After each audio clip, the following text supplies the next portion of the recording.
Hello guys, welcome back to another video. Yes, and today we're going to go through all of the apps on my phone, iPads, all of these devices that I cannot live without as a movie Blu-ray collector.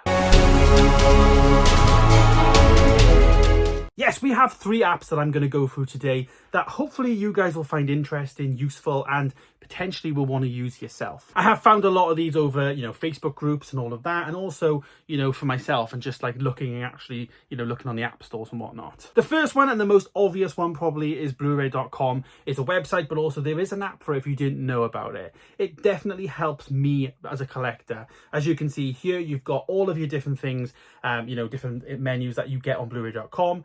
The app itself is called My Movies, though it's not called Bluray.com. So when you're searching for it, just search for My Movies, but it's got that little B logo there. You can see things like release calendar, so like what you would see on the website. So you can see here all of the different films that are coming out on this week in October. But you can also then go forward. If I go right to the top, you can also then go forward to the next couple of months. So if I go to December, and I can see straight away what's coming out here.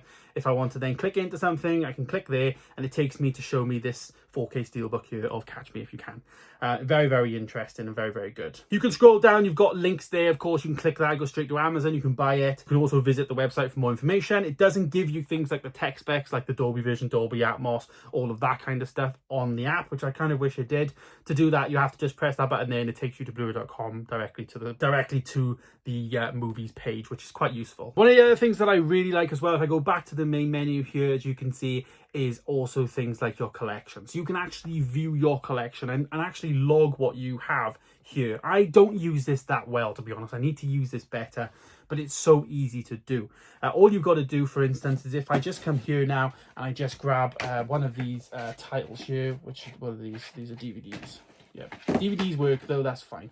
So I can scan a barcode here, of course, allow, and then I can go here, scan the barcode, and it'll open straight away, as you can see, the DVD that has come up here. So Salidos Amigos, it's the DVD top right, and there it is. I can add this to the collection. I can fill out all these bits and bobs, when I owned it, how I bought it, where I bought it from even, and we'll put a comment in there, how many times I've watched it, how much I paid for it. And again, you can do this with what you will. I've only tended to log some of my 4Ks, to be honest. So you can see here, I can actually see that I've got 255 logged at the moment, 108 of which are new, 147 have been watched.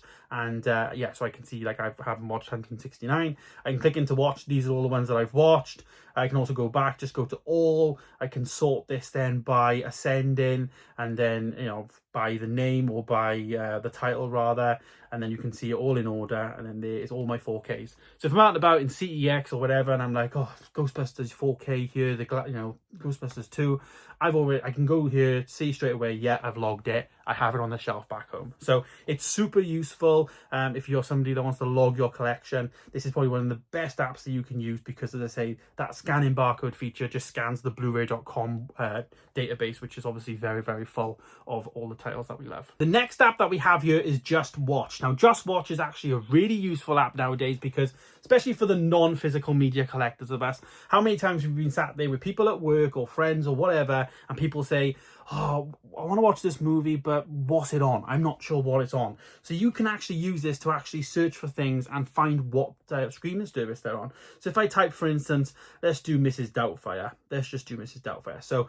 Mrs. Doubtfire here, I can click on that straight away, opens it up, and you can see there and then watch now. So you can watch this for streaming. It's on Disney Plus, of course. Rent-wise, $3.50 if you want to rent it, $9.99 if you want to buy it, and you can do that on Apple, Amazon, as well as Sky Store, of course. Yeah, if I search for something else, let's search for something like more of a Netflix original, maybe. So things like something like Stranger Things there. If I just type the whole thing in, click on that. You can see, opens it up. You've got all the different seasons there. So if I go into, say, season 2, of course, there you can see all on Netflix, of course, 9 episodes in 4K to stream. But also it's promoting the Sky Netflix bundle. But you know what I mean.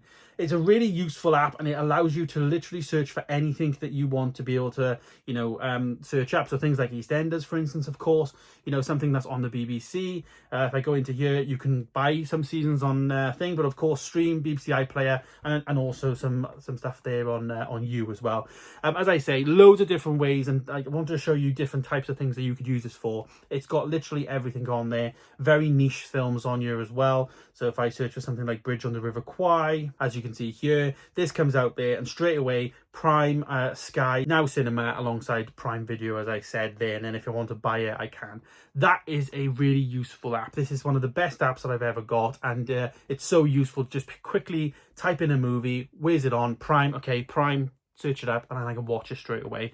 So if you are somebody that uses your streaming services a lot, JustWatch is a very useful app. And the third and final app that I will recommend to anyone is Letterboxd. It is an app that allows you to track all of the films you have watched and how often you have watched them and what scores you'd give them. You can review them if you want. This is my profile here, Movies with James. If you are interested, you can follow me as well. I have 187 followers actually at the point of filming this. So yeah, I'm on there, and you can press diary here and you can see all of the things that I have watched, all of the scores that I've given movies, the dates that I've watched them, etc. And also the little little recycling wheel thing there means I've watched it before, so it's like a rewatch basically. So if I go in to say search something, let's stick on the trend of Mrs. Doubtfire, because why not? If I go into Mrs. Doubtfire here, I can click onto it. You can see it gives some nice artwork here. This is the iPad version, but of course the phone version is very similar. You can see the type of scores that people tend to give the actual movie here. So you can see most people, 123,000 are giving it a 4-star. You know, there's 80,000 that's give it a 3-star.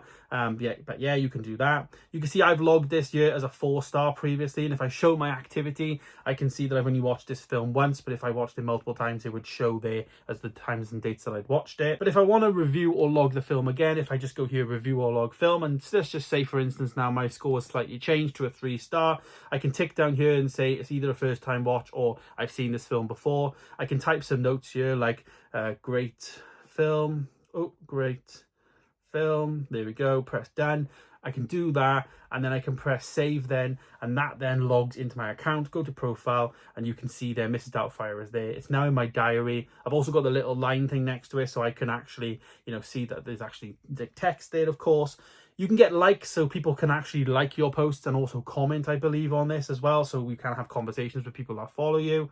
But at the same time as well, obviously, I've not watched this film, so I'm going to delete this now from my library, and it'll just disappear there and then. A fantastic app that I definitely use for this channel, because what I watched in the months, all my different videos that I do in terms of, you know, ranking and all of that. This app I use for that, to be honest. You can also have a watch list here, so you can add movies here to watch list. So let's just say something like Superman. So you can add this, so you can have a little bit of a watch list and keep track of all the films that you want to see. I don't tend to use that, as you can see, but you can if you want to. Another thing that I really like as a content creator is if I go to here and I go into the review that I've done and I press share to Instagram stories there, it actually creates this Instagram story thing for me. I can put this there, and then I can just share this on my story straight away so that my followers see my score. And then you can also then do things that you would normally do, of course, in Instagram stories and whatnot, and then add things there and share your actual reviews on other platforms, not just within Letterboxd. So Letterboxd then is like a social media for me. I could not live without it. It is the first thing I do whenever the film finishes in the cinema. I get up as I'm walking out, I get my phone out, and I'm like, right, Letterboxd, what's the score? I can give it a 4-star, 3-star, 2-star, 1.5-star, whatever it is. I can do it there and then.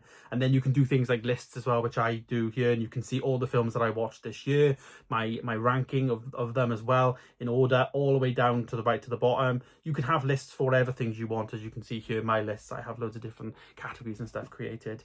They do a paid version of it, but I don't pay for it. You can just use the free version. It has a few ads here or there, but it's still very, very good. As you can see, not too intrusive in terms of ads, but a very good experience nonetheless. I think Letterboxd is a fantastic app. And also, if you want, you can follow me. So there is 3 very useful movie apps that I use and I could not live without. Not even just doing this channel on YouTube and whatnot, but just in general, being a Blu-ray collector, movie watcher with JustWatch, of course, on streaming services nowadays. It all gets a bit chaotic. And of course, then logging all the films that you have watched. I find these 3 apps really useful for me that I could not live without in my day-to-day life. Do you have any useful movie apps? Let me know in the comments down below. And of course, do you use these ones? Let me know. Have there any good stories? And of course, maybe any apps that I should check out? Let me know in the comments down below. Thanks for watching, guys. Stay tuned for more. And of course, I'll see you in the next one.